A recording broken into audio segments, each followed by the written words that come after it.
Hey guys, welcome back to the channel. It's the Jade Gemini. Today, when you're watching this video, it's Wednesday, the 24th of August, National Knife Day. A day to celebrate the things that kind of bring us together in the CDC community. One of the core sort of pillars of it, the pocket knife, or knives in general. So, keeping that in mind, and I know it's kind of popular to do sometimes, I have yet to bring you a state of the collection. So today on National Knife Day, we are going to be doing exactly that. Quite a few to go and get into, so we're going to go and jump right in. What I'm going to do is kind of keep it quick, tell you what the knife is, if it's nicknamed something, and also tell you what I like and possibly what I dislike about the knives. So, let's kind of jump right in. First knife, a core of this channel, and one that I love so much. So I'm going to start it out strong. We are first talking about the QSP Penguin. This guy really doesn't have a nickname, but every single time I see this knife, it puts a big smile on my face and reminds me, oh yeah, I have that knife. That knife's awesome. Let me find some time this week to carry that guy. I love the action on this. It's so smooth. And everything that's important here is important. The centering, deep carry pocket clip.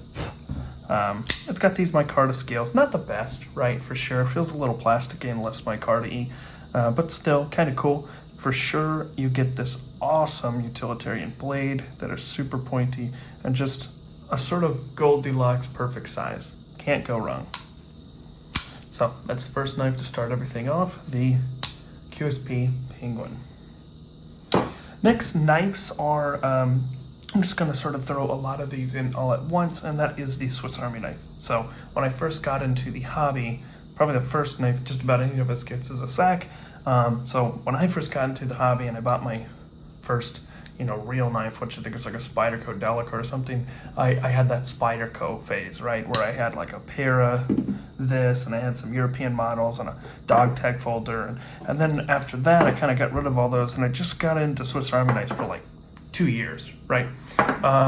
And that sort of brought me back to my roots, and I still jokingly say my favorite knife brand is Victorinox, but there is some truth to that. So we have a 2018 Pioneer A-Lox, amazing knife.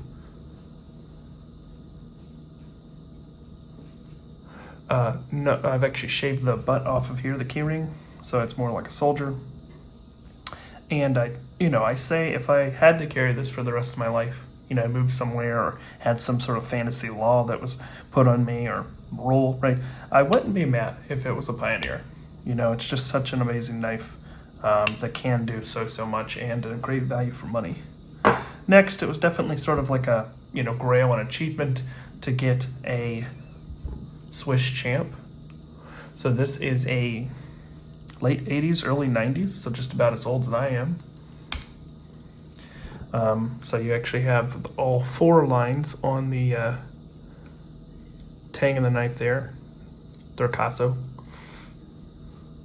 And you have the old crossbow with the Swiss logo in this guy, so it definitely is older. And it has just a ballistic amount of tools in it. You got pliers, scissors, files, this sort of fisherman descaler. You got the 2 blades. You got a magnifier. You got a Phillips head. I said the pliers. You're sort of a can opener, bottle opener, and then in the back you got a corkscrew. You got a thin flat head. You got sort of a wood chisel. The hook and the what's this guy right here? The awl, sorry. And then you also got the pin, which neat feature. If you didn't know about the pin, they're like, oh cool, I have an emergency pin on me. This is useless. This is useless, guys. So if you have one of these, or you have, a little bit more normal of a knife like this, if you lift the hook, which is actually one of a tool I do use a lot, right? And people hate that tool, but I actually like the parcel hook because I use it to get in pack and just turn sideways and then pull it out. But if you go like this and then push it all the way up, you then have a pin that you can squeeze on like this see? And right. And, you know, especially if you have something like a 3-layer, a 4-layer at the max, or, you know, a 2-layer like a Spartan, it's actually quite comfortable to use. So that's how you should be using the pin. And then, of course, these two I just have sort of as, you know, pieces that I'll probably give to my sons. This is a part of my EDC rotation. Oh yeah, and this guy, right? This guy to me is like the world's smallest, you know, tool chest here. You got the combo tool, which is amazing, magnetic Phillips head to take apart batteries of kids' toys, you know, bottle opener because, you know, we're drinking as metal complexes Gatorade tonight, right? You have a little tiny pen blade, which is good for Amazon packages, you know, the real sort of VD stuff that you're going to be doing. You know, these great clippers to be able to cut labels for, you know, packages or whatever. And then you have this file with this long screwdriver that can get down again in toys and, you know, also sort of pry things, maybe like a paint can very, very, very lightly. Also, if you extend this and extend this again, a little trick to the pin there, comfortably right for quite a long time that way. So cool little thing. So this is part of my EDC rotation as my multi-tool. This is as well this Explorer with these beautiful red micarta, going back to that classic officer red, right? This guy is sharp, useful, has the magnifying glass, which I actually use. I've shown this before to use for macro shots on the fly. So definitely cool to have that. And I do use that function to take EDC photos and stuff. So yeah, that's the sack side of the way that I absolutely love. Jumping into the next knife here is this guy. This is the Petrified Fish Beluga. This has the nickname of Pootie Pie because it looks like his design on his chair and his headphones and everything like that. And, you know, just a, you know, cool content creator that, you know, sort of followed and grown up with and things like that. So I love this blade, not only because it is very attractive, but it is a very attractive price point value for money. It's got a decently thin behind the edge, almost full flat grind. It's fun to fidget with fullers that you can flick out. You front flick it, of course, naturally, and you saw me over flick it as well. Has these gorgeous contoured scales that you could cut with this all day, really, really comfortably. You know, it has a great fit and finish. Has 14C28N, which is one of the best, you know, EDC steels. Laren Thompson or Thomas of Knife Steel Nerds, and the guy who helped design MAGNACUT steel says that 14C28N is the best EDC steel because it has all-around properties that lend itself good to be able to sharpen, keep an edge, be tough, but also be rust resistant. So if you need to cut some zip ties, no problem. If you need to, you know, cut open a wet apple and wipe it off, no problem. You know what I mean? You need to cut down cardboard, no problem. And then if you need to sharpen it up, again, no problem. You also have this gorgeous micro milling on these contoured scales, this excellent deep parried pocket clip, which is just about one of the most perfect ones that I've seen. This nice cutout, just all the little deets here are done, and it's really sharp out of the box as well. So just a proper knife. Not really too much to dislike about this guy, other than your finger will probably be hurting because of how much you fidget it. So that is the Petrified Fish. Next one we're going to look at is an absolute favorite of the collection. This is one that I said if I had to maybe carry only 5 knives or even 3, this might be in the rotation because I love it so much. So this is the Savvi Ben Peterson designed baby Banter. This guy I absolutely love. It's just so perfect. It is a small knife for sure, yet it feels completely capable and just falls in the EDC role and just of everything you would need a knife to do, really, just so perfectly. It was one of the most slicing knives I've ever used. So thin behind the edge. Comes with Civivi's great quality of a heat treat Nitro V, which is like an even more souped up version of that, sort of in the range of the 14C28N. Not compositionally, but you're going to have a lot of those other great properties. Some toughness, again, corrosion resistance, greater edge retention holding, and easy to sharpen up as well. So really, really, really great steel there. Just really a sort of simple knife, again, non-threatening. You pull this out, in a lunchroom or something to cut open something. I always say it looks like a little Lego knife, right? This little tiny small package. Nobody should be getting offended at this type of thing. Yeah, I just absolutely love everything about this knife. Love it so much. I even got a tritium dude on there. So that's Glow Rhino, by the way. Yeah, you just can't. Everything is perfect about this knife, basically. Now all I need is a jade version with MAGNACUT, DLC, or M390, right, as my name says, and we'll be looking good. So that's the Civivi baby Banter out of the way. Next knife that we will go ahead and be getting into here is one that is definitely a sort of staple of the collection. It's been a little frustrating lately because this is the longest knife I think I've owned, except maybe some of my sacks, right, of those longer. But this is my, sort of full-fledged folding locking pocket knife, the one that I've owned, one of the longest.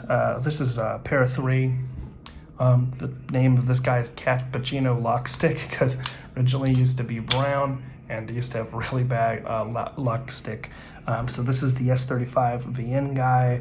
I've just had a journey with this, I made a custom choil on it because it had a little bit of a smile there that I didn't like, so I made that. Then it had an edge that poked up where I sharpened the choil, and it also had the tip that was blunted off, so I cut my teeth on my work sharpener, going ahead and sharpening this up, and it doesn't have a pretty edge, but it does have a sharp one, for sure, on this guy. I've also had problems where it's had blade play and also up and down from taking the scale apart, so I've had to readjust the lock bar to get it to no longer have up and down blade play, and I've had to over tighten the pivot super much so it doesn't have side-to-side blade play, where basically, as you can see, I'm disengaging the compression lock and it's not falling with these Micarta scales on it. So as a specimen, it's beautiful, but as a knife, it's sort of a tumultuous love-hate relationship of this guy. Hoping to somehow find a way to get it back in service, maybe see if I can contact Spyderco for a new stop pan, new washers, maybe even a new pivot, and see if this cures the problems that I'm having without having to go back to the original brown scales.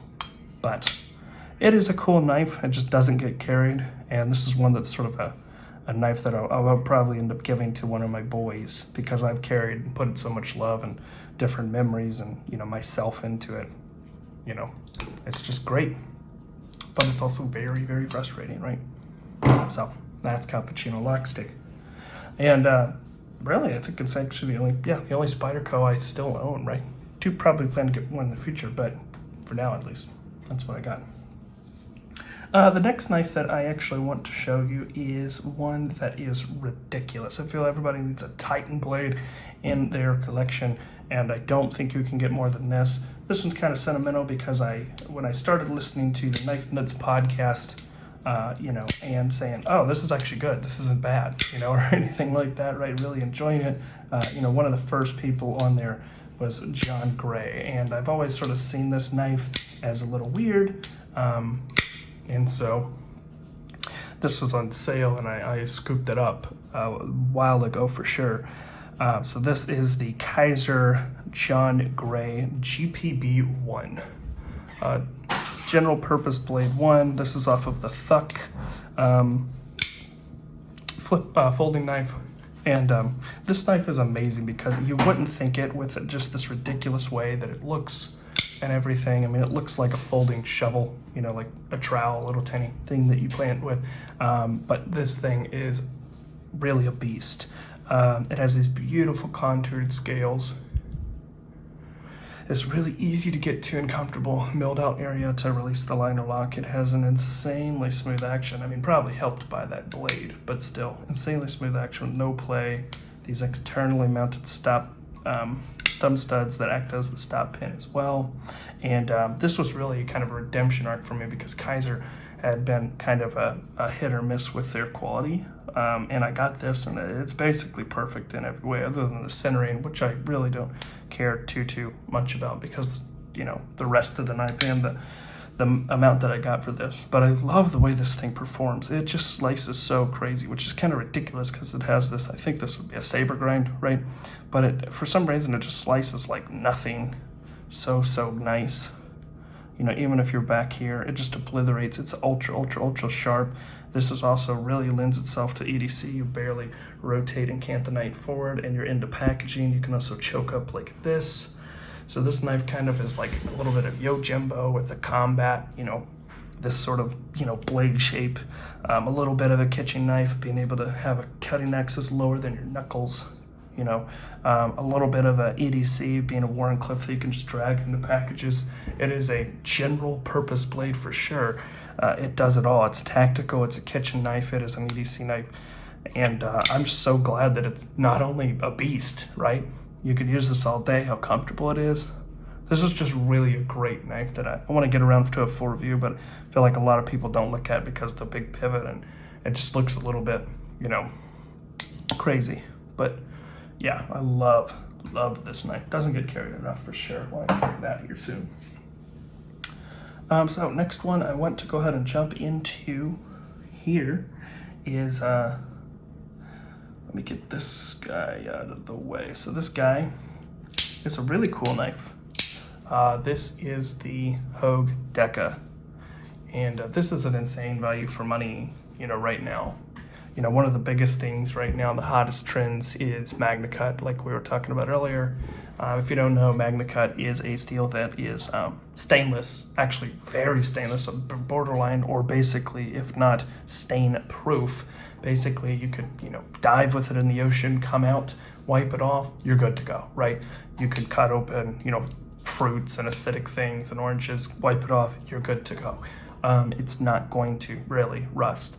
But alongside of that, it's also just as tough as like a mega pounder carbon steel, or at least 9/10, so something like Crewware, you know, 4V. It's right up there, you know, within an nth of that same exact toughness. And it has a cutting resistant, you know, it holds an edge, right? Probably somewhat similar to S30V or, you know, something like that. You know, CCX HP, depending on how, you know, heat treated, something in that range most likely. And even though that's the case, it has a lot of options when it comes to heat treating, more so on the cutting resistance or more so on the toughness, so you can really customize it. It also is really great at taking an edge, a fine edge, you know, a toothy edge, whatever, being stable. You know, it's just perfection, right? And it's easy to sharpen up, from what I've heard. It's not a bear as some of these, you know, S90Vs or, you know, some M390s with higher heat treats and things like that.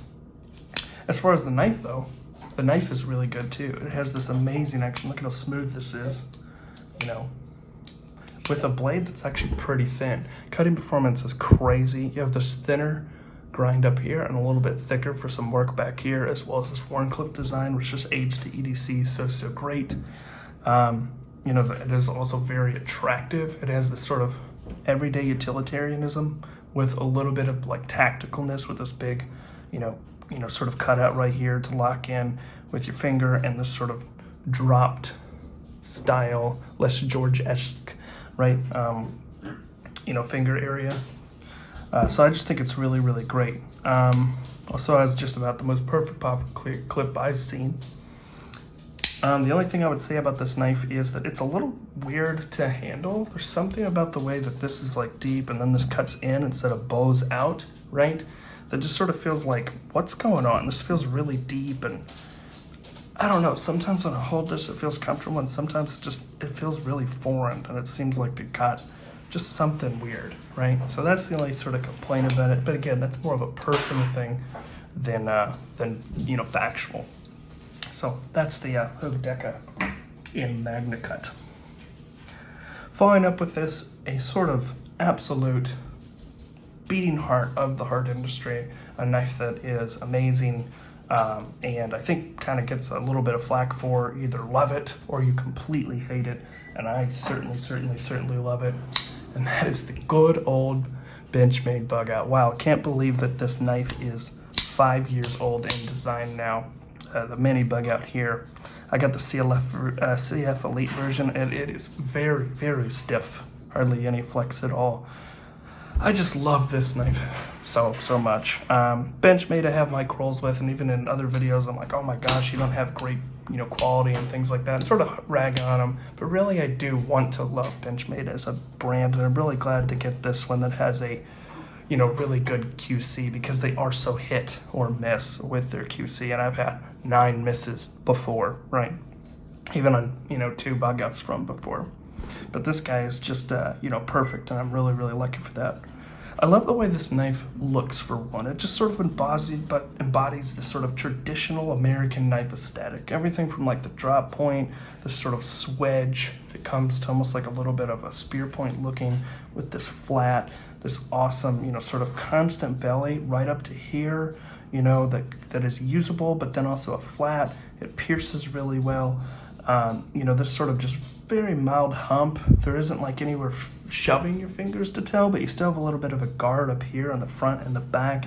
This sort of rifle, this sort of a rifle stock texturing that's, done in here. And then of course the axis lock, right? Just, the fidget factor, and then the customization, right? I think it really tells where the knife industry has been going, and is definitely hoping to continue to head with the customization options. This is probably like the M4 of the knife world, right? Where there's just 100 different things. You can make this lighter with carbon. You can make it more like a military beater on tool with aluminum. You can make it, fancy with titanium. You can make it more tactical and grippy with G10, wood, whatever, right? And that's just talking about this, not every single little part and screw and backspacer and clip and flip-de-doops and whatever else, right? It's just really great, and it's fun to fidget. It just is comfortable in the hand. You got these beautiful semi-contoured scales.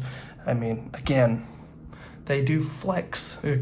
Not really this one, but especially this Grivery one, and maybe Grivery is not your thing. Maybe this isn't your thing. To me, this is like high-tech, cutting-edge, carbon fiber plastic. You can see different ways it hits the light, right? I'm all into the material science thing and engineering, so I actually quite like it, but some people just don't, right? But again, just a really good knife. The thing I dislike about it is, that butterfly tax, right? I mean, this is a really cool knife to go ahead and get in on, especially if you can pick one up used that you sort of cut the butterfly tax out, where how we are as knife people. You'll get something, and then 2 weeks later you'll see something, or some limited release on Knife Center or Knife Works, or something like that, Blade HQ, DLT, wherever. A lot of good shops out there, but you get it. You're like, oh, this really limited edition cool thing, I gotta have that. Let me sell the Bugout, right? So if you can find one that sort of is only 110 and brand new in box, right? Just save yourself the money, right? If you can do that. If you do though, spend the full price. Still a great knife that you can carry, especially if you save up for this one and build it out over time. I think it is an excellent choice, and one I plan to have around forever, because I've let too many of them go, and I love it. So that is the Bugout. I think this is a good place to get to before we go into the heavy hitters, is to go into the special knives, the sentimental knives, right? And there's none more that is important to me than this. This is my birth year, 1992, Dutch Army knife, KL92, made by Victorinox, the people that make the Swiss Army knife. This is a genuine Swiss Army knife, but this is a Dutch Army knife. So the Soldier, or the Dutch Soldier here, essentially came out in 1961 as a design that replaced a sort of plastic scaled version and as an aluminum scale gray version. Now what we know as the Pioneer A-locks. So these knives, you know, again, from 1961 until 2008 were actually given to soldiers. There were some civilian models, but, you know, the actual soldier models and the Dutch soldier models was actually given to a Dutch soldier as their, you know, service knife. So this was actually in a Dutchman's hands that was in the military. Used it, somehow got to Portugal and got to me. And this is so special because of multiple reasons. One, it's a grail because these knives are harder and harder and harder to find. And I found one that was in basically practically a new blade other than a little bit of a roll in the edge. You know, dang near perfect condition. But even more important to me, this knife is sort of like Genesis to me. You know, when I was young, my stepdad and me really didn't get along too well. And when I started getting a little older, he got me a Victorinox Soldier. I didn't know what it was at the time, but it was, you know, silver. It had the Swiss crest with the red, you know, on it and the cross. And I remember I couldn't even get the, you know, blade open. I would, you know, cut myself on the awl trying to get it open because I couldn't get the blade open. So I'd open the awl to cut open stuff, right? Because the draw and the walk and talk was so stiff for my, you know, younger hands. But, you know, he was like, hey, you know, you're grown up, you showed you're mature, yada, yada. So I accidentally took it to school, and me being a kid that wanted to obey the rules, I basically ratted myself out, you know, crying to the teacher, oh my gosh, I don't want to go to prison, blah, blah, blah. You know, they took it, gave it to the principal, gave it to him, and he said, hey, when you can show you're mature enough, I'll give you that knife back, you know, because, you know, clearly you can't have it right now. And, you know, he passed away before that ever happened. But he kind of got me into knives, right? And also kind of, you know, in that sort of memory, you know, of him and kind of, you know, the maturities that, you know, he, as well as my, you know, real dad, right? But, you know, collaborative effort there, you know, instilled in me and different things like that. Although, you know, not perfect, right? But, you know, it is something that, you know, kind of reminds me of him. And, you know, this is my most valuable knife that I have because it is, you know, as old as I am, and it does, you know, it is a model 1961, right? It is a Soldier, that same sort of model, just this is the Dutch version instead of the Swiss version. So this is what I would consider a priceless item, and that's why we kind of are right in the middle of the video with something that is such a heavy hitter. So going into other knives that are heavy hitters here, this right here, this is the Dogue Ritter Hogue, the RSK Mark 1 G2. This knife is great, a lot of value for money, American made, contoured scales, amazing grip, just tank, crazy, infinitely tough. A little thicker behind the edge, but still got enough geometry where it cuts. It's great for ADC, you know, 20, like I said, 20 CV, and it's just an absolute amazing knife for value, and just what a knife it is. I absolutely love this thing. This is a Halloween 1 out of 100 special that they did, and all the Griptilians, sorry, even I said it, right? It was based off the Griptilian. After they discontinued the design, Dogue Ritter asked if he could have it with Hogue, and they actually let him do it, right? But the Dogue Ritter Hogue here is an amazing design. It's only sold at Knife Works. Only thing about this knife is I would say that, you know, it has an amazing smooth action that's fun to fidget, right? It is a little bit bigger and a little bit heavier, right? It is a sort of worker's knife, though, for sure, that can be EDC'd. My only complaint about it is because it is so large, sometimes I find myself where I'll do like this, and, you know, as an axis lock gets closer to here, you can see it kind of pushes back the axis lock before locking into place. So sometimes I find it where it goes woof, right? Because my hands are a little smaller and this is a little bigger, and it has that heavier blade without really a detent, which, you know, has a sort of squishy axis bar, you know, lock that a lot of people are used to if they have bar style locks. That's the only thing I dislike about it, but I absolutely love this, and this is one, definitely in the top 5 of the collection. I just absolutely love this, and, you know, never ever will get rid of it. And next, a knife as well that is amazing. Oh, geez Louise, I'm so sorry. I forgot about other sentimental knives over here. I saw the Ritter and I got all excited. So the next knife that is actually sentimental to me is this guy right here. This is probably the second most important knife in the collection. And that's because it's not my knife at all. This is actually my son, Emerson's knife. This is his namesake knife. I customized it here with these gorgeous sharp crest knives. Micarta scales. And I carried it and got some enjoyment out of it. This was kind of a grail for me to get, right? And, you know, he has the name because me and my wife like the name. But it was also kind of a, you know, bonus points, right, as a knife guy to have him having the name, you know, Emerson. Although that's definitely not the reason. It's not like, oh, I like Glock, so I'm going to name my son Glock. No, wasn't like that at all. But yeah, this is going to be his when he turns older, and I know he's understands how to respect a knife, that it's not a screwdriver, right, that's just used for cutting and, you know, cutting only. And you know, he's gonna get this. I love the design, I love that it's his, you know, and that I carried it for some time, you know. The thing I don't like about it is this sort of washer action is hard to tune. It's either really tight, you know, or it's sort of loose and really smooth, but it has blade play. It's really hard to get it in the middle. It's one of those really hard to adjust washer knives that you know, make people hate washers, right? So that's the only downside to that guy. Next sentimental knives are these right here. These are my Izulas. So the one on the left is really special because my dad actually got it for me, and I've customized it out. This is the original sheath that it comes in that I've gotten. Sorry, the aftermarket sheath, so it looks like that, really clean, really sick.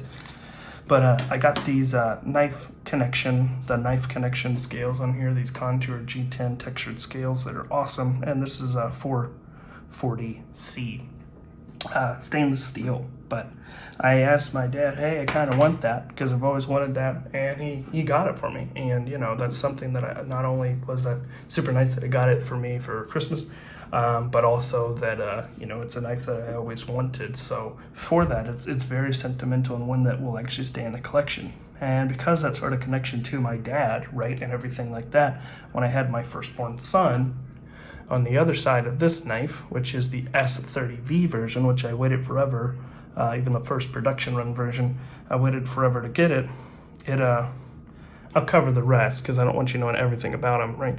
But it says, you know, Emerson, and then, you know, the rest of his, you know, initials, and, you know, the weight and the time of day that he was born, and, you know, the pounds that he was, and the exact, you know, time and everything like that. So that's really, really special to me as my knife to remember him by, my son. So those are definitely special sentimental knives, a part of the collection. And again, it's just what's amazing about knives. They can do so many different things. They can evoke emotion. You know, they can connect you to your childhood. You know, they can connect you to, you know, your child and make you think of, you know, them, right? Different sorts of ways. They can, you know, bring joy and satisfaction, right? Just like fidgetability, they can be a therapeutic tool, right? They can be a tool to open a package, right? They're just so many different things to so many of us, and they're great.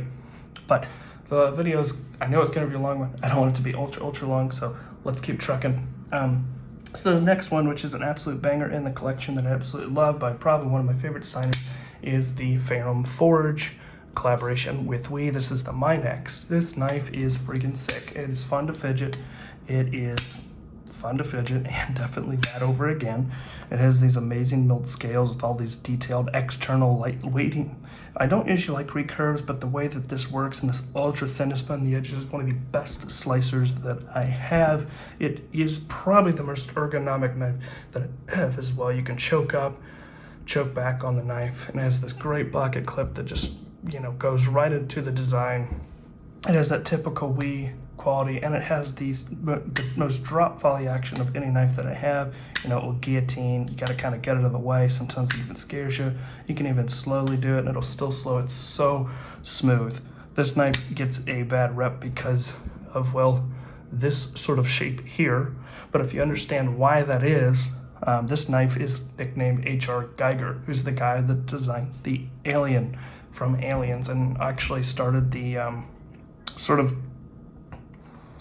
well, now I forgot it. It's an artwork that's basically bio-organic, you know, artwork where it's like organic shapes that have like mechanics and mechanisms going inside of them and everything. And so in his designs, he incorporated things like this. You know, this looks like the Queen's head from Alien, right? This looks like, you know, it just is Giger through and through, which both of the Williamson brothers are big HR Geiger's fans, so it makes sense. I love this knife. I think this is the best Ferrum Forge design that I've had. I love my Malice and miss it greatly, but this is more thin and, you know, lighter and just, you know, more of an EDC tool than that thick boy was. So I absolutely adore this knife.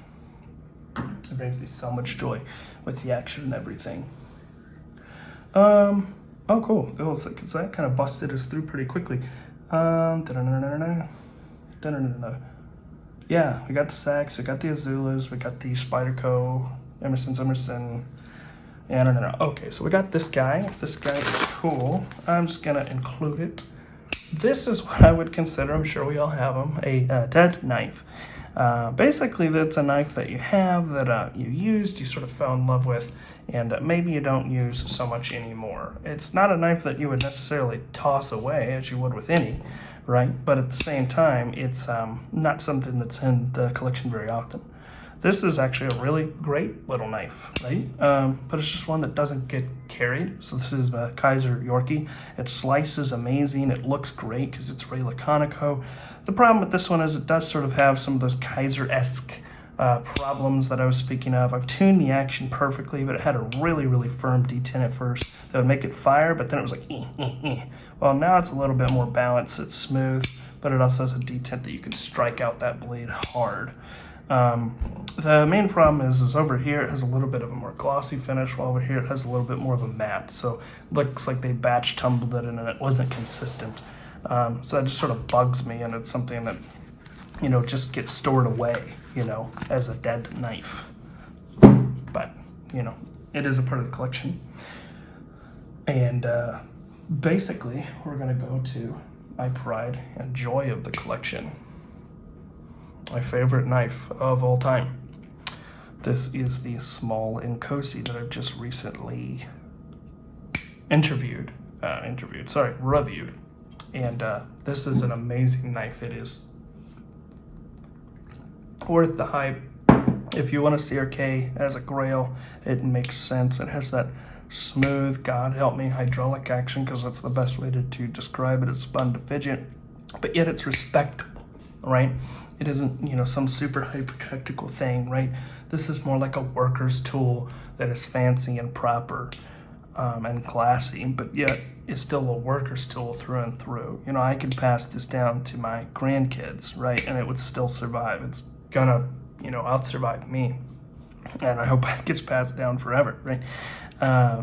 But hopefully that's like, you know, eons and eons and eons away, right?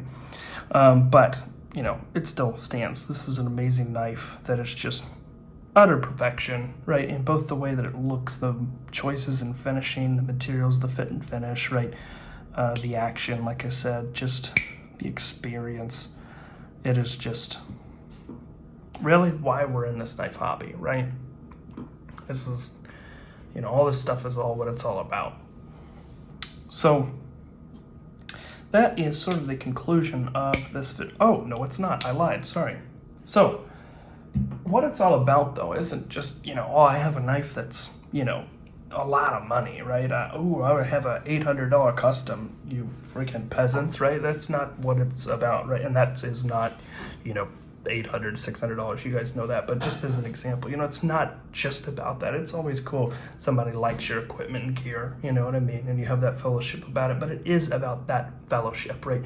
Whether it is in person or, you know, it's through a social media, Discord, Facebook, Reddit group, you know, knife forums, whatever. It's all about supporting each other. You know, this great community that we have, I've seen people get in car accidents and people are giving them money to get things together. I've seen people, unfortunately, pass away really young and at youth, and people, you know, donated to the family and attended these people that they just met online's funeral, live feed, things like that. There's just been outpours, you know, things about mental health, standing up against racism, you know, people that are, you know, transitioned and things like that, and are accepted in the community, right?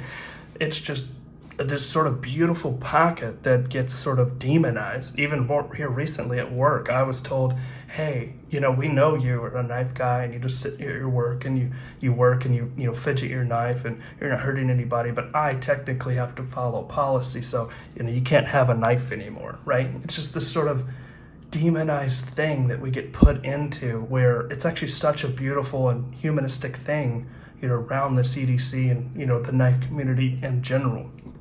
And here recently, I got contacted by one of my best friends and actually my best man at my wedding. And he was like, hey, you know, I want a knife. I see what you have and everything. I trust what your word is and things like that. So you get me something and I'll pay you back for it, right? And that's just really cool to, you know, have that sort of connection so somebody else can get into that community. So, you know, I actually ended up getting this for him, and damn, I'm jealous. It's so nice. But this is a Buttonlock Kaiser Bed Glider, and this is going to be his that I'm actually going to give to him. And, you know, it's just perfect. Came a little off center, but, you know, used Metal Complex's paper trick, and I've got everything all Loctited up so it has no blade play, and boy, whew, that's a lot of money for the knife. But this is just, you know, what it's all about. You know what I mean? Spreading that love, sharing the message, supporting each other, you know, fellowshipping, comparing, contrasting, collecting, right? Just all the different cool things that make the knife community what it is. You know, it's just really, really special, and we're kind of lucky that we had the bug get bitten by us, because it's, at least for me, it's led me into so many other things that are amazing. And you know, I'm glad I'm able to share it with you guys that are watching, you know, on this knife day, this National Knife Day. So, rounding this video up, that's way too long. If you like this video, please go and give it a like, as well as subscribe, as it helps the channel. And geez Louise, we're only like 3 or 4 subscribers away from 1,200, which is just ballistic and crazy to think about. Also, please comment down below maybe what you have in your collection, or maybe your favorite knife from my collection, or if you have any sort of questions, right? I love fellowshipping with you guys, as I was just talking about. Of course, I hope everybody has a safe rest of your week and a great National Knife Day. Don't spend too much darn money, because you know those sales are going to be everywhere.